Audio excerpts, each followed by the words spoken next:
అవసరం ఉంది. ఇంకా నేను చెప్పినట్టే న్యాయం చేయలేని చోట ధర్మం మీద చేయగలమని ఆలోచించాలి. అలాగని చట్టాన్ని ధిక్కరించగలరు, చట్టపరిధికి లోబడి మాత్రం.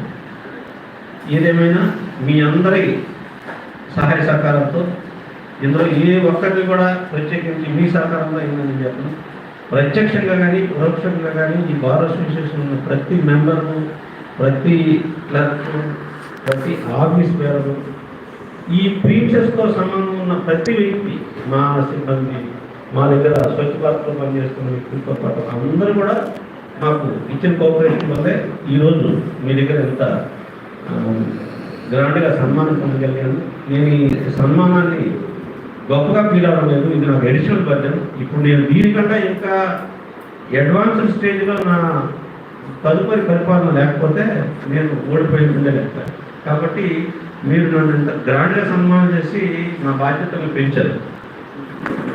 ఆ బాధ్యతల్ని మరింత కష్టపడి నిర్వర్తిస్తానని, నేను ఎక్కడున్నా అక్కడికి నా అడ్రస్ కనుక్కొని మీరు ఫోన్ చేసినా నేనే వచ్చి రిసీవ్ చేసుకుంటానని, నాకు వృత్తిలో ఉన్నా వృత్తిలో లేకపోయినా మా ఊరికి ఫోన్ చేసినా, మీ ఇంట్లో కోపడాలు కావాలన్నా మా మేడం అన్న ఎమ్మెల్యే కాబట్టి ఆ పాటలు దూరేది. మనకి ఎందుకు పని రాకపోతే అర్థం కాదు, తప్పకుండా రావాలి.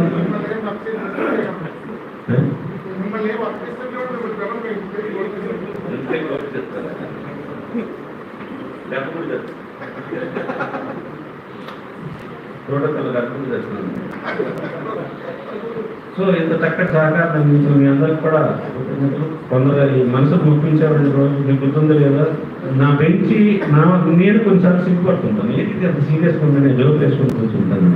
మా మీ అందరి దగ్గర నవ్వుకుని కూర్చుంటారు కారణంలో పక్క పైన. ఆయన కేసు పడదు, నాకు పడదు, మా వాళ్ళు 70లో వేసారు. ఆయన ఎక్స్ప్రెస్ చేయగలను, చిరాకు నేను ఎక్స్ప్రెస్ చేయలేను. తీసాడు చేసేయండి. మొన్న రోజు పాపం వచ్చింది, మొన్న రోజు పాపం వచ్చింది దానికి పడన వాళ్ళకి చేయలేను. వేసాడు మొత్తం వేసాడు, అందరూ చెట్లు వేసాడు. అలా ఉంది. ఏం చేస్తారు, మొత్తం చాలా ఇబ్బందిగా ఉంటుంది. సఫోకేషన్, డస్ట్, చాలా ఇన్ఫెక్షన్స్ వస్తాయి.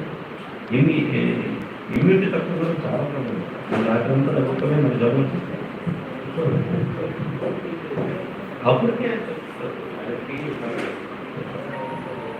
ఆయన ఎంత జాగ్రత్తగా ఉందో మనకి నేర్చిన తర్వాత పెద్ద ఇబ్బంది వచ్చింది. ఆయన చాలాసార్లు మొక్కుని ఇది ఎప్పుడు ఇచ్చాడో థియేటర్ పెట్టారు కదా అమెరికాలో థియేటర్ పెట్టారు. మా ఇంట్లో పోతుంది.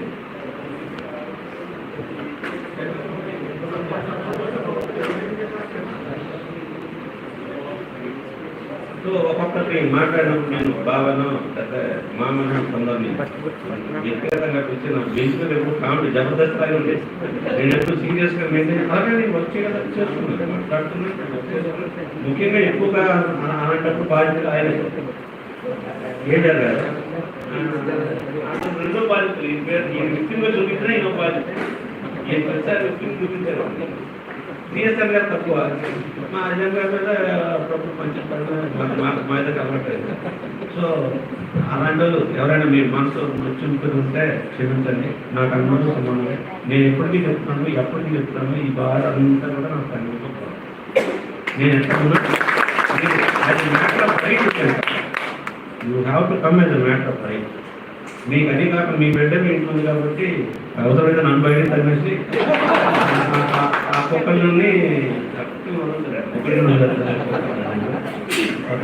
కాబట్టి మీరు తప్పకుండా గర్భం దర్శనం ఆల్వేజ్ ఇచ్చారండి. మీకు గుర్తున్నట్టు 2050 వరకు అనిపిస్తారు. అదే స్టార్ట్ మెయిల్ క్యాట్ అని అనిపిస్తారు 2050 వరకు. అలాగే మీకు గర్భం దర్శనం రాసి ఇచ్చారు టికెట్. కాబట్టి నేను డెమ్మి ఇక్కడ నా బరువు పోకుండా నేను ఇన్వైట్ చేస్తున్నాను. అందరికీ ప్రత్యేకమైన ధన్యవాదాలు. మీ ఊరు అప్పుడే వచ్చి అప్పుడే అయిపోతున్నా 3 years అప్పుడే అయిపోయిందా, నా టెన్యూర్లో మీరు నమ్మకపోవచ్చు. ఎంత ఫాస్టెస్ట్గా అయిపోయిందా అన్నట్టు అనిపించింది. ప్రొడ్యూస్ అయినప్పటికీ కొందరు మరణం కొంచెం నాకు నొప్పించింది. ముఖ్యంగా ఆ ముందు రోజే నాతో మాట్లాడాడు రాధాకృష్ణ. ఆయన కొంతవరకు ఆయన నిర్లక్ష్యం ఉన్నట్టుంది ఆ విషయంలో. ఏదేమైనప్పుడు కూడా దురదృష్టం.